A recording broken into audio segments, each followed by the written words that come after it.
A programação em si, ela não é rentável. A gente começa a entender esse cenário quando a gente começa a analisar e perceber o porquê que tem certos programadores que ganham de 5 a 10 mil reais na programação, enquanto tem outros que ganham 100 mil para mais em dólares. Então tem uma distinção muito grande na área de tecnologia, na área da programação, mesmo essas duas pessoas diferentes estando trabalhando na mesma área ou tendo até o mesmo nível de experiência uma das outras. A verdade é só, o que vende na programação não é o seu conhecimento, não é a sua bagagem, não é a sua experiência.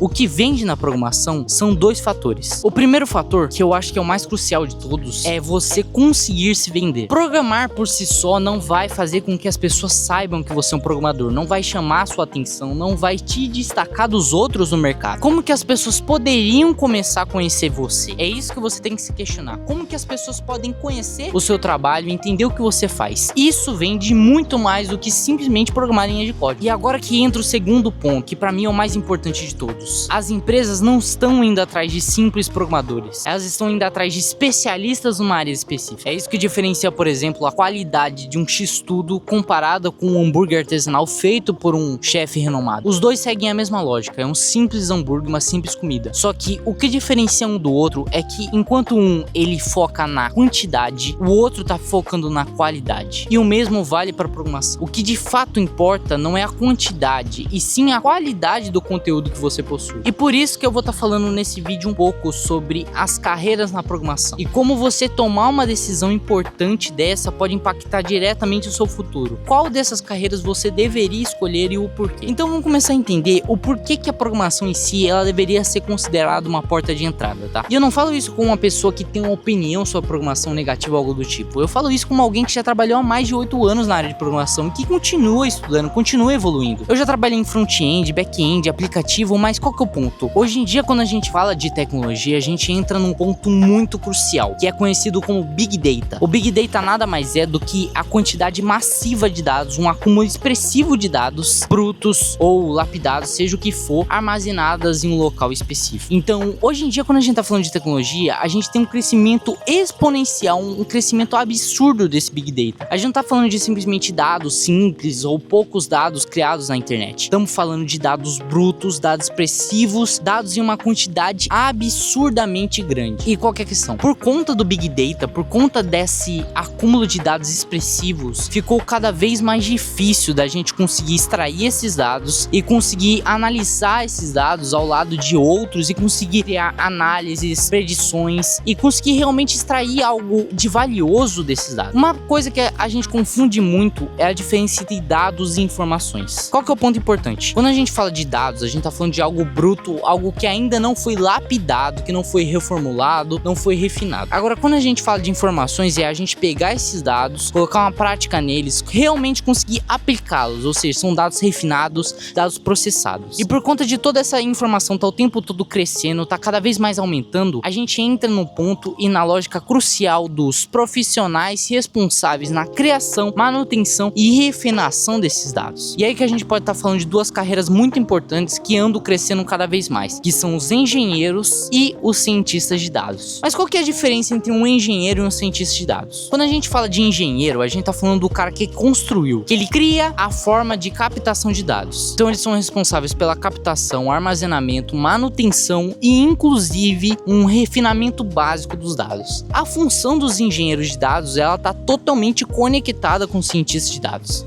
Eles vão ser os responsáveis em pegar aqueles dados brutos, coletar eles, e estamos falando de dados brutos, só que são dados de uma quantidade massiva. A internet, ela não armazena dados simples, simplesmente gigabytes ou então petabytes. Estamos falando de 100 zettabytes por ano. Então é uma quantidade massiva de conteúdo que a gente tem por aí. A função desses engenheiros é a de coletar esses dados, armazenar essa quantidade massiva de dados, organizar eles, tá? Porque simplesmente deixar eles jogados formaria um pântano de dados, o que a gente chama de data swamp. E com isso a gente teria uma informação totalmente bagunçada, desorganizada, caótica, que ficaria complicada de trabalhar com ela depois. Após esse processo dos engenheiros de dados de conseguirem armazenar tudo e organizar, eles vão fazer um refinamento básico para poder tirar informações inválidas, informações inúteis ou coisas que não são importantes daqueles dados. E depois disso, aí sim entra o trabalho dos cientistas de dados. Eles são os responsáveis por pegar aqueles dados que antes eram brutos e transformar eles em peças lapidadas importantes para conseguir fazer análise. Então é daí que, por exemplo, se a gente estiver falando de música, a gente vai ter uma recomendação personalizada das nossas músicas. A gente primeiro teve um processo de captação de dados importantes para fazer essa análise, teve o processo da análise, que é parte do cientista de dados, e depois disso a gente pode ter, né, um filtro com base nessa análise e conseguir gerar ou então simplesmente lapidar os dados já existentes para transformar eles em informações. E a função principal do cientista de dados é conseguir tirar alguma coisa desses dados brutos para conseguir de fato transformar eles em informações valiosas para um produto. E o porquê que essas duas carreiras elas são tão importantes? As empresas, elas estão indo atrás de especialistas em uma área específica. Simplesmente atirar para todos os lados não é o objetivo delas. As pessoas gostam muito mais de uma pessoa que sabe muito bem pintar uma casa do que simplesmente um que faz tudo meia boca. E eu realmente acredito muito que essas duas áreas estão crescendo cada vez mais, até porque o volume de dados do mercado hoje em dia, ele está crescendo de forma exponencial. E o porquê que eu acho que a programação ela deveria ser considerada uma porta de entrada e não simplesmente o meio ou o final desse processo, justamente pelo fato de que a programação ela abre muitas portas na tecnologia. Se você quiser entrar para a área do hacking, por exemplo, você vai ter que estudar programação, porque é um processo fundamental para poder fazer invasão de sistemas, fazer defesa de sistemas.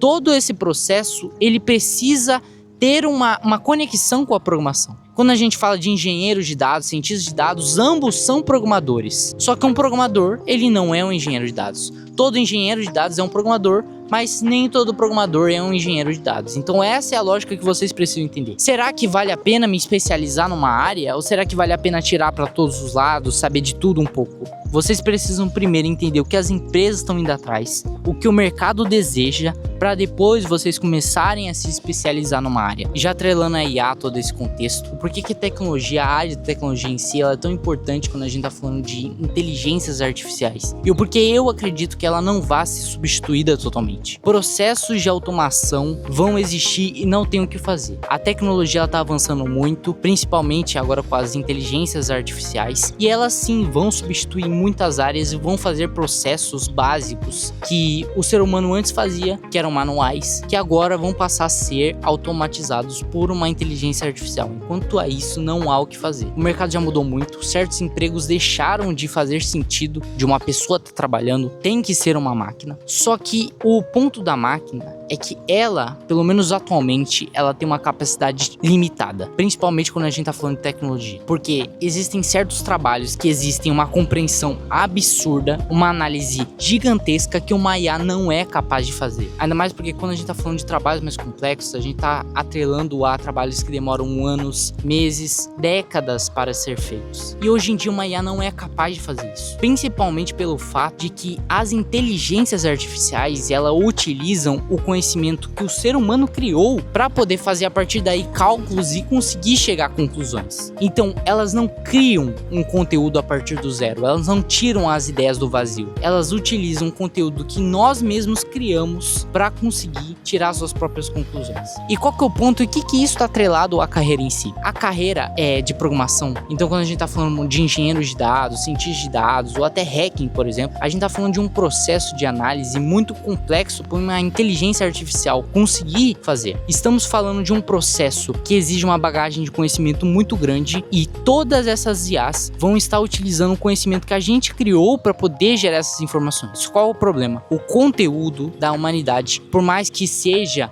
informações massivas, por mais que todo ano tenha 100 zettabytes de dados brutos para a IA poder acumular, para ela poder aprender com isso, estamos falando de uma taxa de crescimento da inteligência artificial tão grande que ela consome mais conteúdo do que a gente tem para oferecer. E o problema disso é que chega uma hora que vai faltar conteúdo para ela e ela vai atingir o teto, ela vai atingir o limite da inteligência artificial. E é por isso que eu falo que por mais que a tecnologia ela sofra algumas substituições, assim como ela está sofrendo, certas áreas vão demorar muito para poderem ser substituídas totalmente. Até porque a gente tá falando que tem um teto da tecnologia, tem um teto das IAs para elas atingirem. Então é por isso que eu acho que vocês, todo mundo, deveria parar de pensar na programação como se ela fosse simplesmente uma carreira, e sim como uma porta de entrada para outras carreiras muito fundamentais: hacking, engenheiro de dados, cientista de dados. E como essas carreiras em si, elas trazem para você um portfólio, um enriquecimento muito grande de todo mundo como profissional na área. E para finalizar, eu vou estar deixando aqui embaixo no link da descrição um convite para todo mundo que clicar poder ter acesso à nossa comunidade no Discord. Lá vocês vão poder conversar, interagir com outras pessoas que também estão passando pelo mesmo processo de você, de aprendizado, de tentar ir atrás de uma carreira na programação, conseguir entender o que funcionou para eles, o que não funcionou, e conseguir trocar códigos, conversar, aprender,